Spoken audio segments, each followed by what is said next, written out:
Hello, everybody. Hang on a second. My computer's running slow today.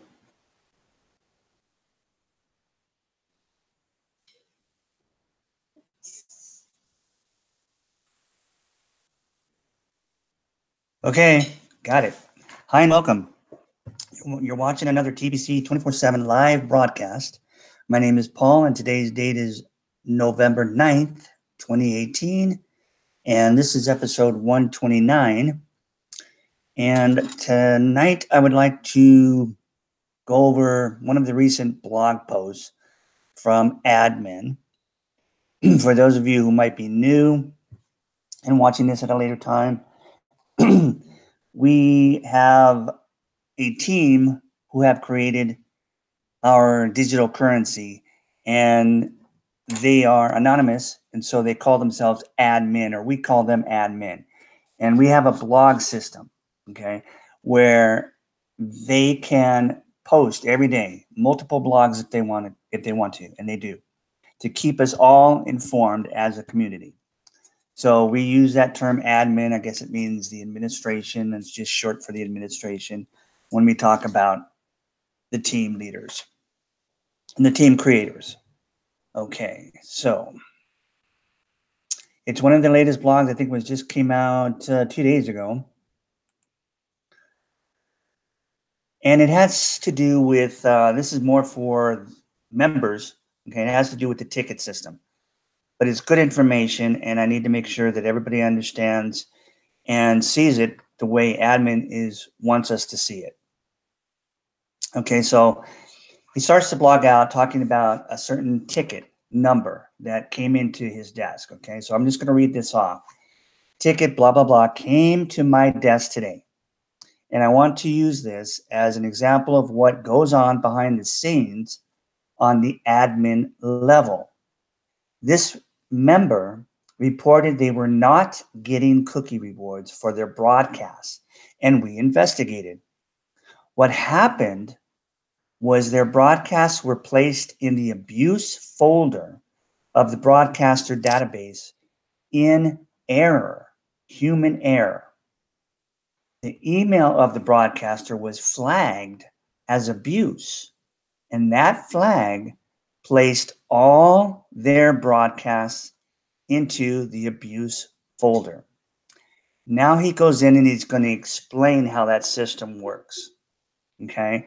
He goes on and he says, when a broadcaster attempts to use the broadcast of another person as their own and requests admin approval, and a manual review is done by a human on the admin team, one of the options is abuse. If it appears the broadcaster is attempting to cheat the system by claiming someone else's broadcast as their own, then that will flag all of the broadcasts submitted by this broadcaster and place them all into the abuse folder. Once a human reviews it manually, and that makes it so this broadcaster can't get cookie rewards for broadcasting. Any attempts to cheat the system comes with appropriate penalties. Okay, so that's how that system works, is what he's explained. Then he goes back and talks about this particular case that came across his desk where there was human error actually involved. And he goes on and he says, in this case, human error was involved on the part of admin, and we have apologized to the member and approved all of their broadcasts, which are all excellent. The broadcaster in this case has done a beautiful job, and we really appreciate their broadcasts. Okay, now he goes on and starts to explain more of what's going on behind the scenes at admin. And he starts out and he says, use your imagination to consider what happens when a member submits a support ticket in the help desk system. It is a human support team person that has to make sense out of what that member is saying. Broken English is very common because we are a global network of members, and English in many cases is not that member's native language. Once that support team person understands the issue, then they send the ticket to the department that can investigate the issue. Corrections in data are made as needed as part of the investigation process, and the ticket is returned to that support team person with instructions. When the support team person completes the instructions, the member is informed through the ticketing system and the ticket is closed. That's what the process looks like for each and every ticket that comes in to the help desk. FAQs, which stand as an acronym for frequently asked questions, generally get a copy and paste response because certain questions are so common. If the database developers notice a common trend in issues that come to them from the support team, then further database development may be needed to automate the resolution so the issues coming in are reduced. This is an ongoing thing in the world of database development. The first database people interface with us in Kringle Cache is the registration database. And we currently have over 50 million registrations in it right now. We stopped counting email verified memberships in June of 2018 and have since only counted paid members in our membership ongoing. Then new members interface the profile database and add additional contact information in there. Next, members interface the payment databases to take care of the admin fee, and that connects to several third-party databases to calculate the amount to be paid since the price of Bitcoin and such change every second and can leap up or down in price over the course of a single hour. We have no control over the development of third-party databases and have to do updates regularly to keep the APIs functioning optimally.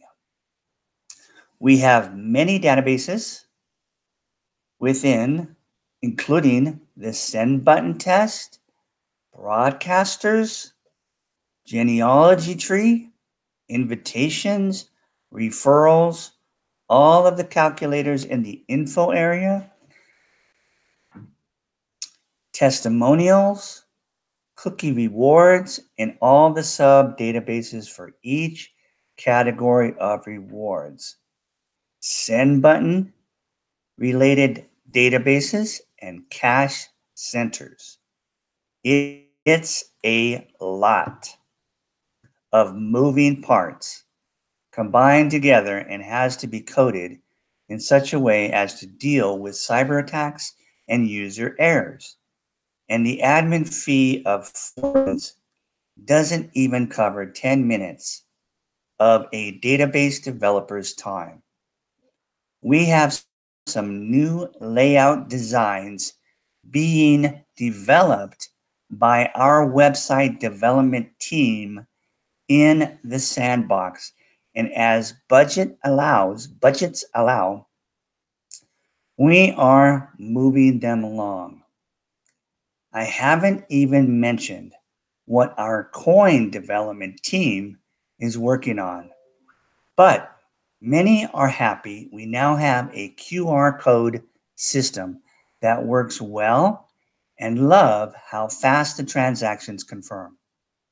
I have asked the database developers to add a paid column in the referral area so each of you can easily see which ones of your registrations have paid or not paid. This is very, very important. Okay, to have the knowledge, be able to know which of your referrals have paid is really, really good to know, because those ones who haven't, you will be able to contact them, connect with them, and bring them up to date and let them know that there's a $10 one-time admin fee, covers your wallet and all transactions for life. Okay. And then to be able to do that can really, really improve the growth and the speed of our membership.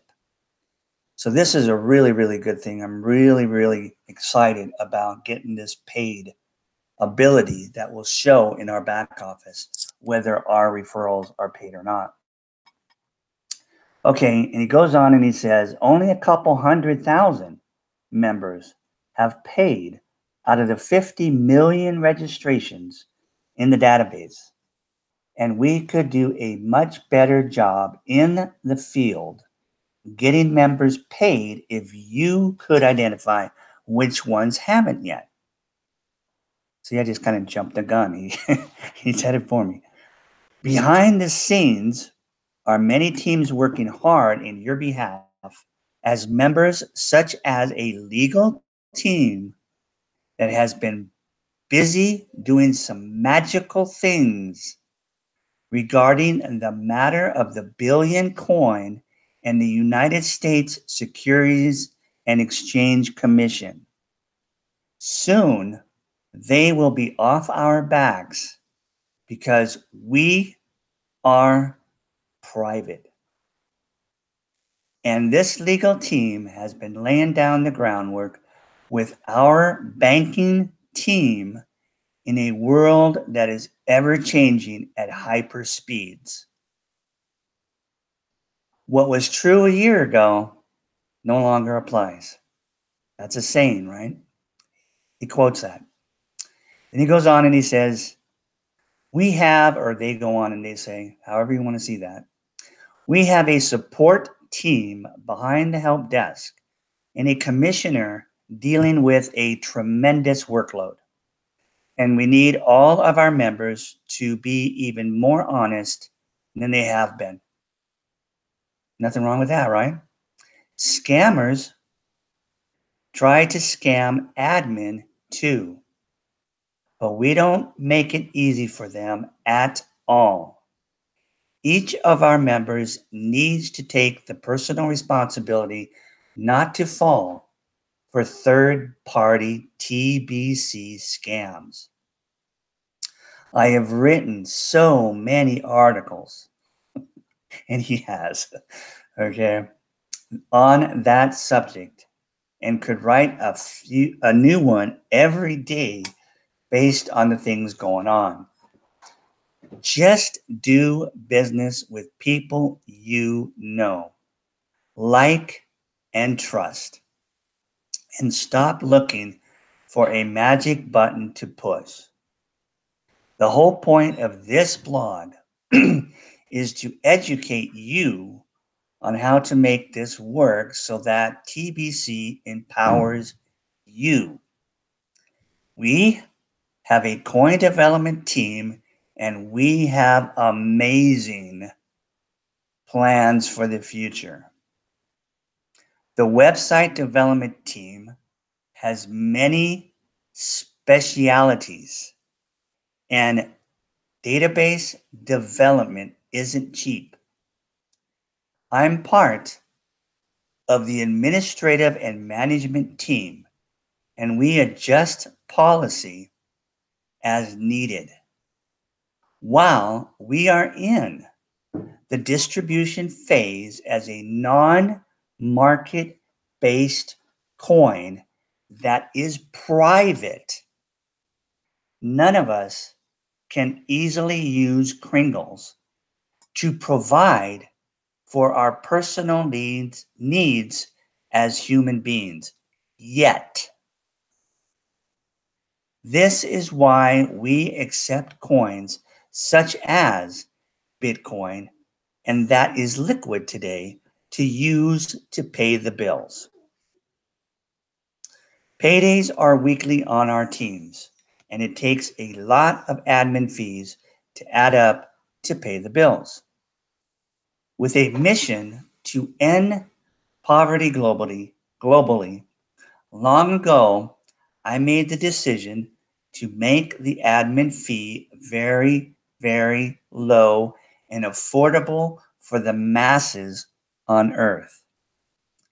Operational bills are paid weekly from the funds generated in collecting admin fees. This has worked fine, and we are balanced. Teams have come into existence and have grown as a result of community growth and payments of the admin fee. TBC has always paid its own way from the start until now, allowing us to be private. We have a big mission, and being private allows us to move forward without any serious interference. Hope you understand that even if the admin fee was monthly, it would still be low enough to gather 1 billion members with ease. For now, we offer a 2-for-1 deal on the admin fee. 4 grains of Bitcoin or whatever covers both,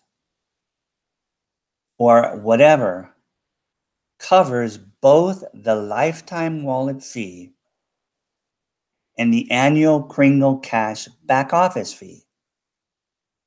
That needs to be seen as an amazing deal, because it is.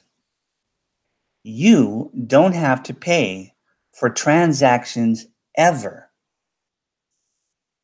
That sets our coin apart from all the rest in a very big way. Most marketing groups charge a monthly fee for back office access that would be equivalent to 10 grains or more.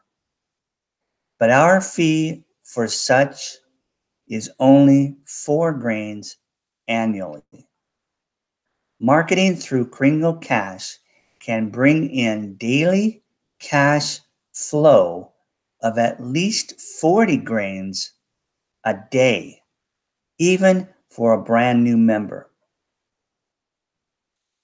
TBC can easily be a full-time work if you want it to be. 40 grains adds up a lot faster than 4 grains does. Costs for participation are super low compared to the gains that can be received by those that take this great work seriously.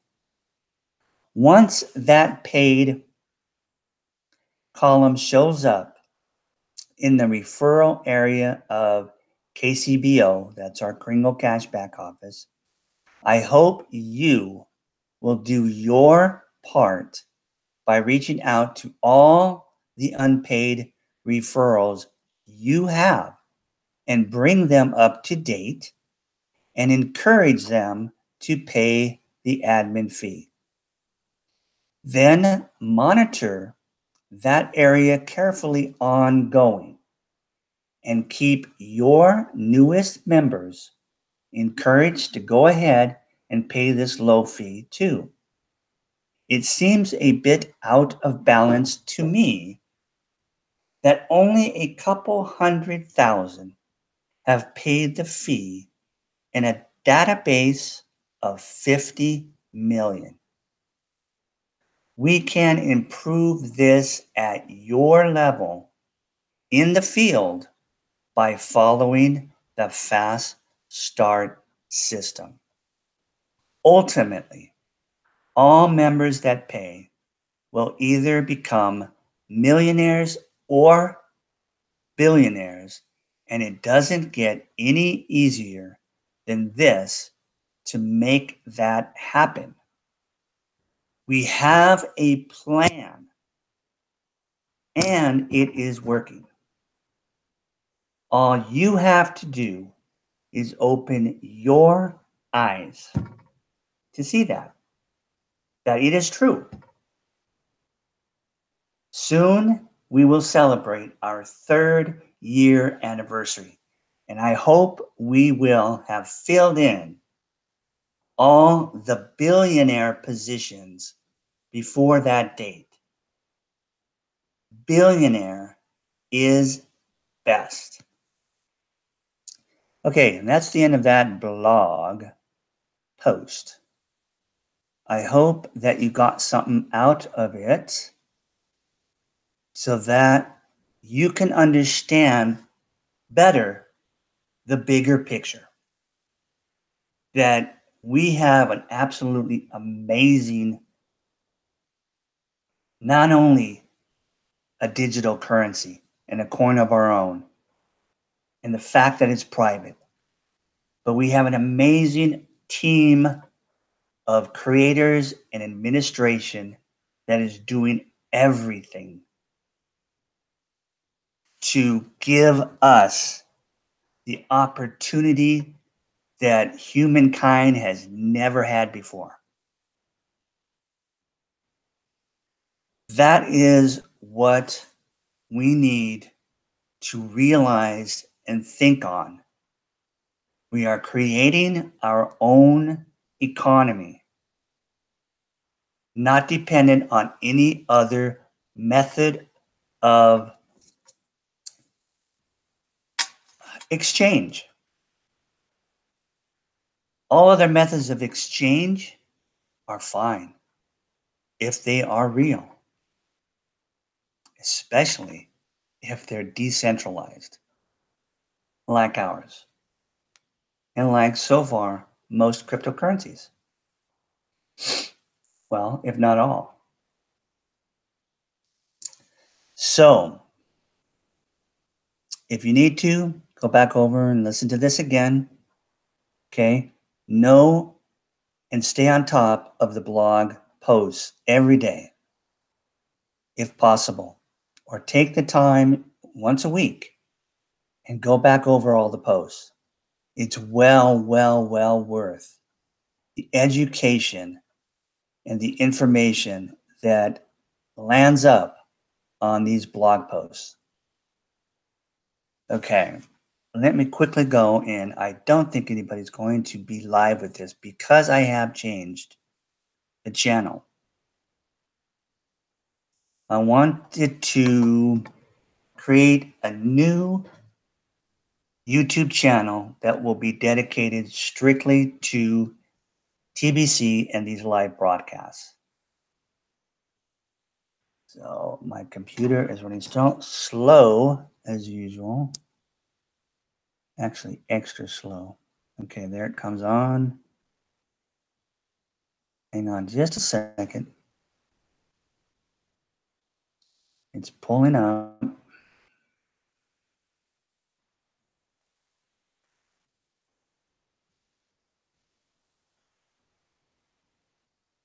Okay, I think it's pulled up and I don't see anyone. Okay, so I'm thinking I might go back and just do a quick live broadcast that will go out to all my subscribers on that other channel and let them know about the new channel. Other than that, I'm usually here at the same time when I do these live broadcasts, which is Pacific Daylight Time or Pacific Standard Time, 5 p.m. Okay, but sometimes, I could come in a little early, 4:30, 4, but that's usually my time. All right, so I'm going to go ahead and let you guys go, and thanks for listening to this. And I will see you. I'm going to try to, I've been away for a while. I'm going to try to do these broadcasts on a more regular schedule, at least once a week. if not more than once a week. So I'll look forward to the next broadcast. And you guys have a fabulous weekend.